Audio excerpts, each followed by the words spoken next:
Coucou, comment allez-vous aujourd'hui? Ah, je suis trop contente, moi je me sens trop bien. Bref, aujourd'hui je vais vous parler un peu des effets des hormones que j'ai eus et je vais répondre déjà à certaines questions que j'ai reçues. Voilà, comme ça on va faire un petit point. Alors, comme je vous avais dit dans mon précédente vidéo, les hormones j'ai commencé il y a un an. Ça fera un an le 21 février, c'est trop cool. Déjà un an. J'ai l'impression que c'était hier en vrai. Euh, Depuis, donc, premier mois, j'ai commencé avec 25 mg sous forme de patch. Hein, c'était des tout petits machins comme ça, c'était des bébés patchs. Pour voir comment je tolérais un peu tout ça à l'intérieur. On a fait une prise de sang un mois après, on a refait une après 2 mois. Et ensuite, il m'a augmenté à 50 mg. Après, donc pas trop d'effets, pas grand chose pendant les 4-5 premiers mois. Voilà. Je me suis dit, ouais, enfin, j'espère que ça arrive bientôt.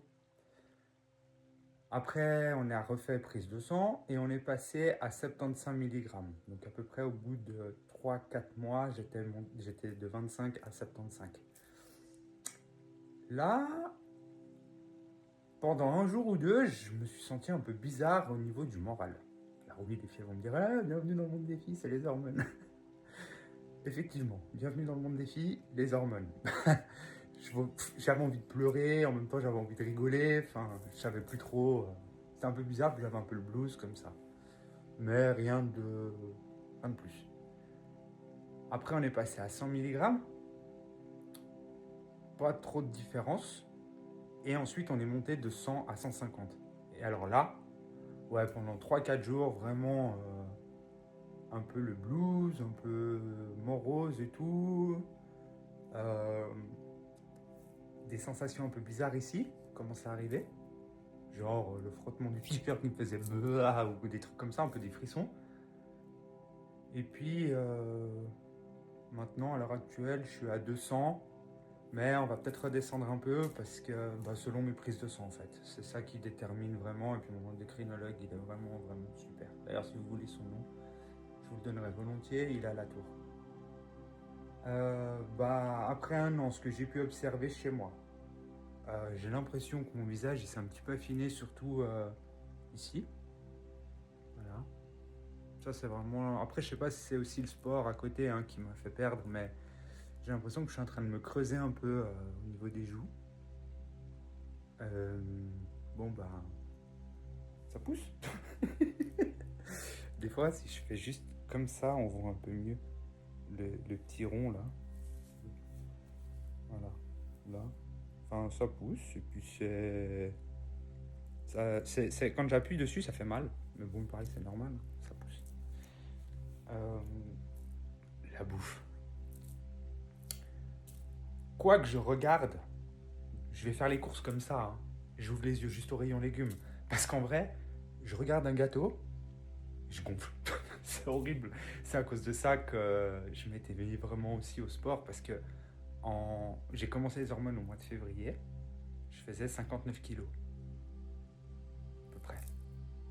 Euh, Au mois d'août, enfin au mois de juillet, 79 kilos. Jamais de ma vie j'avais pesé aussi lourd. Et j'avais tout pris là. Mais vraiment là, le truc là, mais... Bah.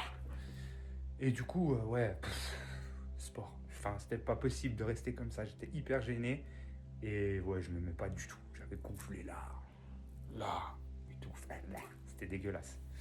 Enfin voilà, c'était pas moi surtout. Puis voilà. Donc ça m'a discipliné avec la nourriture et c'est très bien aussi. Donc je mange beaucoup plus sainement, plus de McDo. Euh, Plus tellement de soda, de thé froid de la Migros que j'en buvais 10 ou 15 litres par mois. Je suis passé à 10 ou 15 litres de flotte maintenant, par jour. Mais bon, voilà. Je fais mes prises de sang et l'endocrinologue, il est trop content parce qu'il m'a dit que c'était... mes résultats sanguins, ils sont excellents et il est trop content. Et puis du coup, moi, je suis hyper contente aussi. Fini la gaule du matin. Ça, il n'y a plus du tout. Ça fonctionne encore, mais il n'y a plus. Et puis, la peau, elle est plus douce. J'ai l'impression que j'ai un peu changé d'odeur aussi. Je sais pas comment vous dire. Enfin, ouais, comme si j'avais changé. Ouais, j'ai la peau. Les cheveux aussi, j'ai l'impression qu'ils. Alors, j'avais déjà des super cheveux avant, mais j'ai l'impression que c'est encore plus beau. Et ouais, mes pieds. J'ai vraiment l'impression que j'ai les pieds qui ont. Pourtant, ça paraît peu probable vu que le squelette, les os, ben voilà. Mais j'ai l'impression que j'ai les pieds plus petits. En fait, toute ma vie, j'ai mis du 42 en basket. Et là, j'ai du 39,5. Et je suis hyper bien dedans. Mais Buffalo, c'est du 40, du 41. Je sais pas.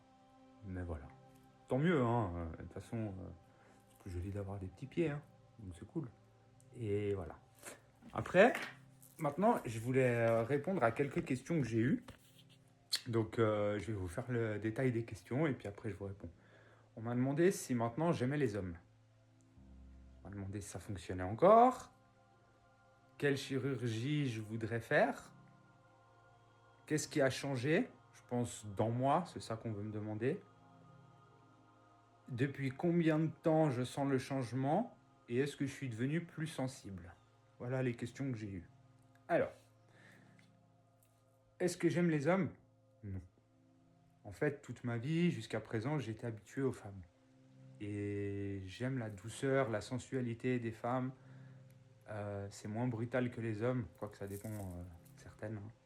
Mais en règle générale, la femme, c'est plus sensuel, c'est plus doux. Et ben, moi, j'aime vraiment ça. Du coup, aujourd'hui, je me vois plus avoir une copine qu'un copain. Enfin, je me vois pas du tout avoir un copain même. Mais bon, ça risque d'être un petit peu plus.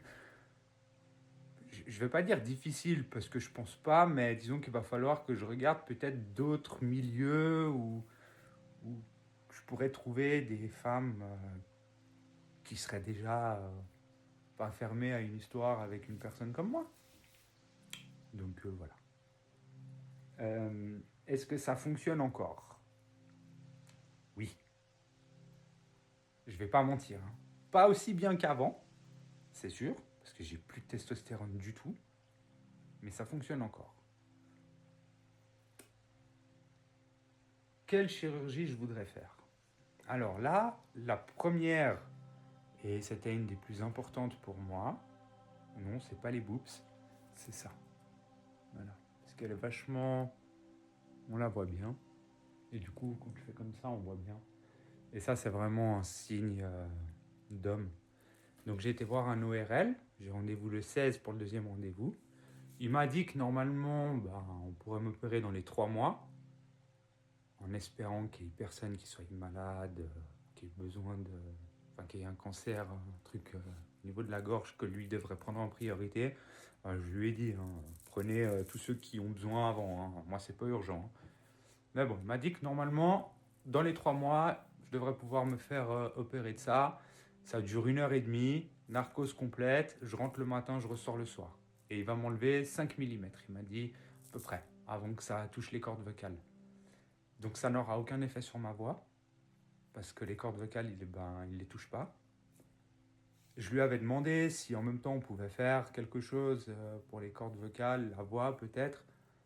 Il m'a dit qu'avant d'envisager une chirurgie, c'est logopédiste. C'est même pas négociable. Et que si avec tous les exercices de logopédie et tout ça, il n'y a pas de changement ou que c'est pas terrible, éventuellement peut-être que, parce que c'est une chirurgie qui apparemment est assez risquée et j'ai pas non plus envie qu'on m'abîme la voix. Même si j'ai pas la plus belle, elle me plaît quand même bien. Euh, Donc voilà. Après, oui, dans un deuxième temps, bien évidemment, on les boot. Et puis, j'ai pas vraiment d'autres chirurgies en tête. J'avais été rencontrer un chirurgien à Zurich pour faire un premier jet pour ça et puis éventuellement une féminisation du visage.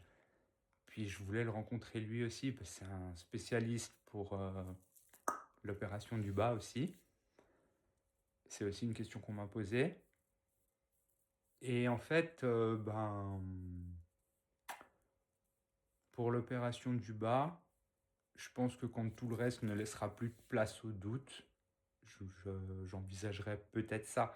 En fait, ça va dépendre aussi de la personne avec qui je suis. Et on en parlera ensemble. Certes, moi, ça me saoule d'avoir cette bosse-là. Mais en même temps, j'ai très très peur des complications, des suites. Parce qu'apparemment, enfin, on m'a dit, j'ai entendu qu'il y avait quelques personnes trans qui avaient fait cette opération en Suisse, pour qui ça s'était mal passé, avec des complications. Et puis, j'ai vu le témoignage d'une femme trans aux États-Unis qui, elle, gros souci avec cette opération. Et du coup, elle peut même plus avoir d'orgasme, elle en aura plus jamais de sa vie. Et ça, c'est chaud, franchement. Donc voilà. Quand tout le reste ne laissera plus de place au doute, on verra où on en est. De toute façon, c'est un long chemin, donc je pense que j'en ai... Avant de me poser cette question, en vrai, je pense que j'en ai bien pour 3-4 ans. Facile. Donc on verra d'ici là la médecine et tout. Qu'est-ce qui a changé? Comme je disais, j'ai vraiment la sensation que mes cheveux, ils ont changé un petit peu. Ma peau, elle est plus douce. Mes poils, ils repoussent beaucoup moins vite sur les jambes et compagnie. Même sur les bras, ça pousse beaucoup plus fin qu'avant. J'ai plus du tout, mais alors du tout depuis bien 6-8 mois, hein. Mais j'ai plus aucune libido. Plus rien. Alors, je m'y attendais, hein, j'ai été prévenu de cet effet-là, que ça pouvait arriver. Et normalement, c'est censé revenir. Et des témoignages d'autres personnes trans que j'ai regardées, quand elles ont parlé de ça, elles ont dit que pendant presque un an, elles n'avaient plus de libido, puis que du jour au lendemain, elles se sont réveillées avec El Fuego. Donc on verra. Je disais que j'ai l'impression que mes pieds, enfin, je sais pas comment expliquer, hein. Le fait que je mets plus petite pointure qu'avant. Et puis, le matin, je dors plus sous tente le matin. Voilà. Depuis combien de temps je sens les changements, comme je vous ai dit avant. Donc ça c'est bon. Et oui, est-ce que je suis plus sensible? Alors j'étais déjà quelqu'un de sensible, j'ai toujours été, hein. Même si je faisais genre, j'ai toujours été très très sensible. Mais là, franchement, je m'émeus pour rien. Je regarde des vidéos sur TikTok ou sur Insta. Il suffit qu'on me mette des chiots, des chiens ou bien des petits chiots avec des bébés ou des trucs comme ça. Et c'est bon, j'ai les larmes qui coulent. Enfin, ouais, je suis devenu hyper sensible. Encore plus qu'avant. Mais bon, c'est cool. Je le vis bien. C'est chouette d'être sensible. Moi, on ressent les choses et on se sent vivre. Donc voilà. J'espère que j'ai à peu près fait le tour. Si vous avez d'autres questions, n'hésitez pas. Et puis, je vais voir sur quoi je vais faire la prochaine vidéo. Et puis d'ici là, je vous fais des gros bisous. Je vous aime fort. Merci pour votre soutien encore et toujours. Et bisous de moi!